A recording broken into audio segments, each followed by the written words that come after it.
Hello, everybody. Dave Neal here, stand-up comic and host of Bachelor Nation News. In this video, I'm going to play for you guys a clip of the podcast from Jason Nash, where he talks with Nick Viall about his upbringing and shares a very heart-wrenching story about being bullied as a kid growing up. Because as we know, when you're on The Bachelor, who you are usually stems somewhere from our childhood insecurities and our upbringing. And it's actually one of those stories I don't know if Nick's ever told, but I find it very interesting. He also mentions The Bachelor's psychological warfare. It's always fascinating to me when we have someone from the outside of Bachelor Nation interview someone within Bachelor Nation, because how they see the show from an outsider's perspective can sometimes be so different than, someone like Nick who knows all the lingo and all the sort of psychological aspects of the show. So follow me on Instagram at DNeals, patreon.com/Dave Neal for behind the scenes bonus content. As you guys know, it's my wedding week, and I'll have behind the scenes content over on the Patreon, including the ceremony, the wedding ceremony on a beach in Mexico. We'll have the full video over there for our lovely Patreon audience. All right, let's jump right into this clip. Reality TV world. Really? Yeah. Okay, so The Bachelor's the hardest. Yeah, I mean, it's psychological warfare. The way you said that, the way that sentence came out of your mouth, yeah. It was like you've been in Nam.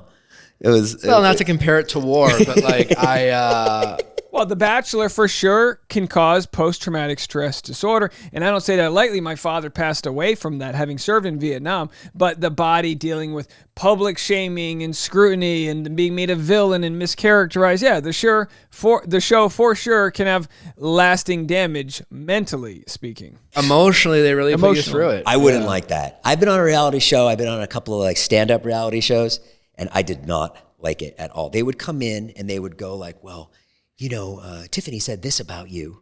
And I'd go, okay, doesn't that make you mad? And I'm like, no. And then the next week I was eliminated. There you go. That's probably why. That's probably why. You get mad. Yeah. And do you think that you had something about you that made you good at the psychological warfare? Were you picked on in school or anything like that? Or? Yeah, I had a year of being bullied. That happened in middle school. I didn't like middle school too much. Tell us, Nick. What did they pick on you about? Well, I had a group of guys who teased me for being gay. Okay. I liked the same girl my other buddy liked, and this was like seventh grade. So you were gay. So it was like puberty age. So yeah, I got teased so much that I had like actual like. I was like, I don't know. Maybe I am. I didn't really know what it meant at the time, right? Yeah.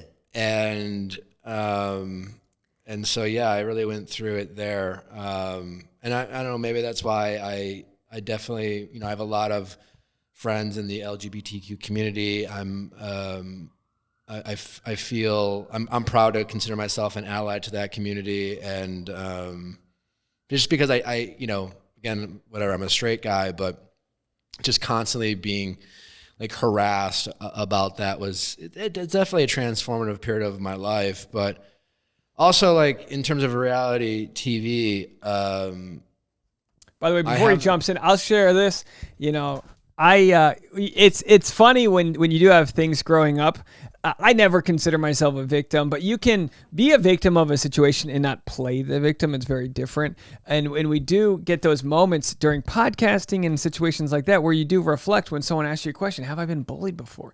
And I remember when I moved from Newport to Portsmouth. They're two different towns on the same island in Rhode Island. And I moved after 6th grade. So entering 7th grade, I moved to a new town and I became friends with some random people in the town. But I remember going to a girl's birthday party, and she had a pool party. And I remember when it was my turn to go on the diving board, and it was after 7th grade. So it was a weird year for me because, puberty's happening. I'm just some random kid just trying to make friends. And I remember being on the diving board, and as I'm about to dive, all of the guys from the on the shallow end had like grabbed all of the toys, and they were all getting ready to throw it all at the same time, and they had coordinated this plan to throw all the toys at me. And I remember them doing it and nothing hurt, and of course, like, you know, but I kind of had this moment going, oh, they don't like me. You know, and it was one of those things where it's a lasting memory. And of course, you know, we could always look back into our own psychology of why we are the way we are, but in the end, we all want to be a part of a tribe. We all want to be loved, liked. We all want to be, you know, contributing members to something, you know, providing value. We all want such basic things. When the show creates a villain, when the show puts people in situations that they have a hard time winning, you know, sleep deprived, hungry, competing for love, it exposes all of these moments of feeling inadequate, and it brings out the worst in decent people. So whenever we look at someone as a hero or a villain, we just have to remember, under any other circumstance, their roles might have reversed. Even that person we thought that was morally superior can stoop to a level that we would be ashamed of, and vice versa. Anyone who, you know, even Chad Johnson, who we consider some giant villain from the show, you know, when the cameras aren't rolling, he might be helping the nice lady walk across the street too. You know, so we're all hurting. We're all trying to recover from our own trauma, and we're doing the best with the information we have. Now, that sort of mentality makes it hard to create drama. What the show loves is short fuses, people that, you know, escalate issues, insecurity, and that type of stuff. Like, I like to be liked.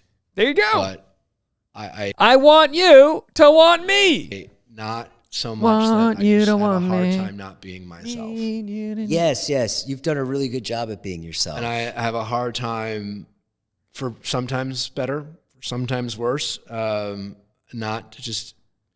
I have a hard time editing myself in terms of my opinion. When it comes to reality TV, they certainly like that, you know, because, you know, like you, I was like, I don't like sweat the small stuff or get mad about situations, but I'm like, I'll tell you what I think. Right. You know, and I was very quick to, I'm like, all right, I'll tell you what I think. I think I dealt with the same thing.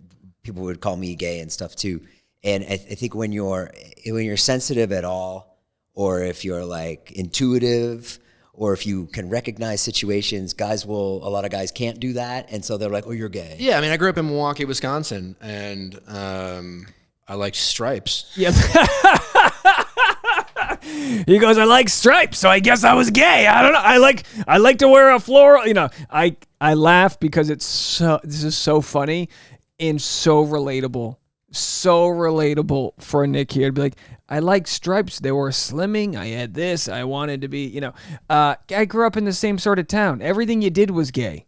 And of course, being called gay was an insult in that sort of a hierarchy. Oh, you're gay. You're effeminate is what people were actually saying. You're not man enough. And when you're going through puberty, you're like, I want to be the biggest man I can be. I'm never going to wear stripes again. I'm wearing polka dot. You know, it becomes crazy. And what we know, your sexuality, as we know, as adults who have evolved, our sexuality has no bearing over whether we're, strong individuals. But when you're growing up and someone calls you gay and you don't know what gay means, you go, am I gay? I don't know. And I like dancing, and it was like that simple. Stripes, the movie with Bill Murray. That's a great movie. But I mean, like fashion-wise. Like, you know, but to your point, like I like Converse shoes. I didn't know. Definitely more sensitive. I was making a joke. But I always liked, you know, I love sports. Yeah. Always been a super athletic. But other than being a diehard sports fan and being an athlete, that was probably the most,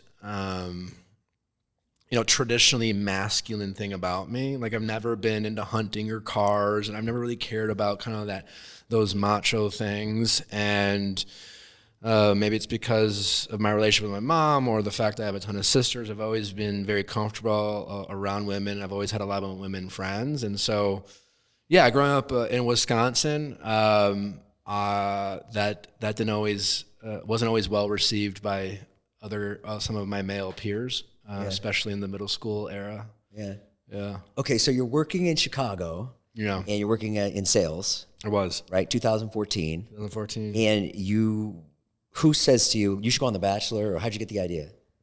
My buddy's wife, who they'll be visiting tomorrow. Wonderful. She was watching Sean Lowe's season, OG Bachelor from back in the day.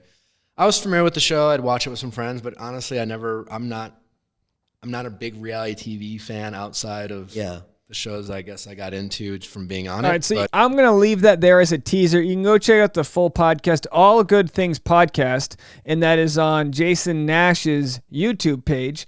Also, of course, Nick is doing all these podcasts because he's promoting his new book. You can go to his Instagram, Nick Viall. Is that his Instagram? Where you can go find out more information about how to buy that book. Yeah, I think this might have been the most relatable Nick video we've ever made.